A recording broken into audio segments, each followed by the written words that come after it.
Shalom saudara yang terkasih di dalam Tuhan.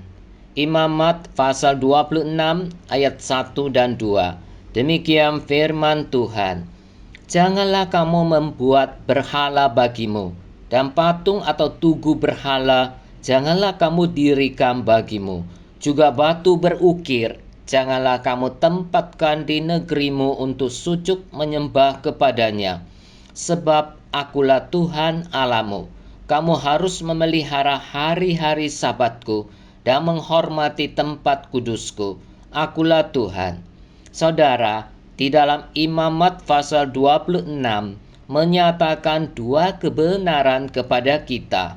Pertama, Tuhan menghendaki umatnya hanya menyembah kepadanya dan tidak menghendaki umat pilihannya menyembah patung. Tidak ada dosa yang lebih membangkitkan murka Allah daripada dosa ini, dan tidak ada dosa lain yang membuat mereka ketagihan dan membawa akibat paling merusak bagi mereka daripada dosa ini. Kedua, Tuhan menghendaki umatnya datang beribadah kepadanya dengan memelihara atau menguduskan hari Sabat. Oleh karena tidak ada yang lebih mencemari keyakinan kita daripada pemujaan patung berhala dalam ibadah, dan tidak ada yang lebih mendukung keyakinan kita selain memelihara hari Sabat dan menghormati tempat kudus. Itulah sebabnya kita melihat di dalam kitab para nabi bahwa selain dosa penyembahan berhala, tidak ada dosa yang lebih sering membuat bangsa Israel ditegur daripada dosa menajiskan hari Sabat.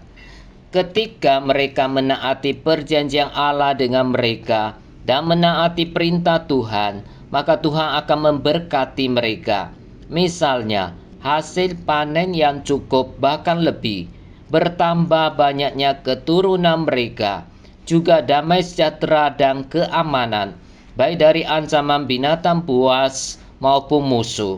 Semua ini merupakan janji utama Allah kepada mereka, yaitu bahwa Allah akan hadir di tengah-tengah mereka dan mereka akan menjadi umat Allah.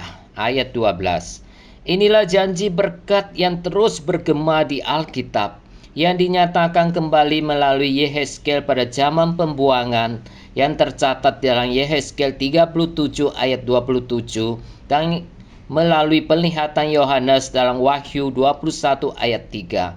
Penegasan janji ini sangat penting, mengingat apa yang kelak akan dihadapi oleh umat Israel di Kanaan.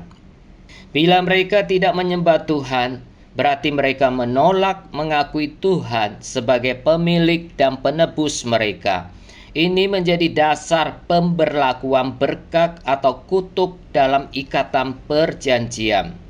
Ayat 3-13 berisikan janji-janji berkat Allah.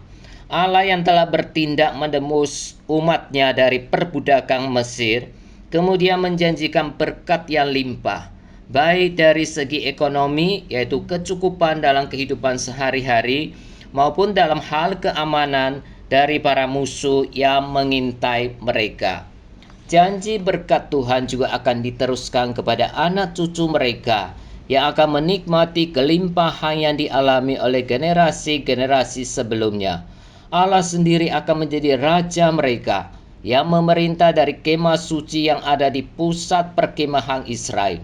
Mereka akan selama-lamanya menjadi umat Tuhan, dan Tuhan menjadi Allah mereka. Kalimat terakhir ini merupakan esensi perjanjian Sinai. Inilah janji anugerah. Sayangnya saudara, kelak dalam perjalanan hidup bangsa Israel, mereka begitu mudah melupakan kesetiaan Allah, bahkan meragukan kasih dan kuasa Tuhan. Kekhawatiran akan kecukupan dalam hidup sehari-hari ternyata membuat mereka meragukan Allah, bahkan berkhianat terhadapnya. Akibatnya, mereka pun menerima kutuk atau hukuman. Saudara, sebagai orang percaya, janji berkat juga diberikan kepada kita, umat Tuhan pada masa kini di dalam Yesus Kristus. Melalui Kristus, Allah menyatakan pemeliharaannya. Namun tidak berarti anak Tuhan tidak akan menghadapi masalah. melainkan akan mendapatkan kekuatan dan kemenangan menghadapi masalah-masalah itu. Oleh karena itu, jangan biarkan kekhawatiran hidup mencengkeram kita, sehingga kita melupakan, bahkan meragukan kuasa dan kasih setia Tuhan.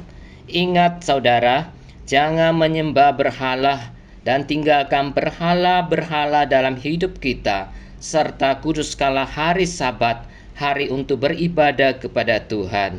Kiranya Tuhan memberkati saudara sekalian. Amin.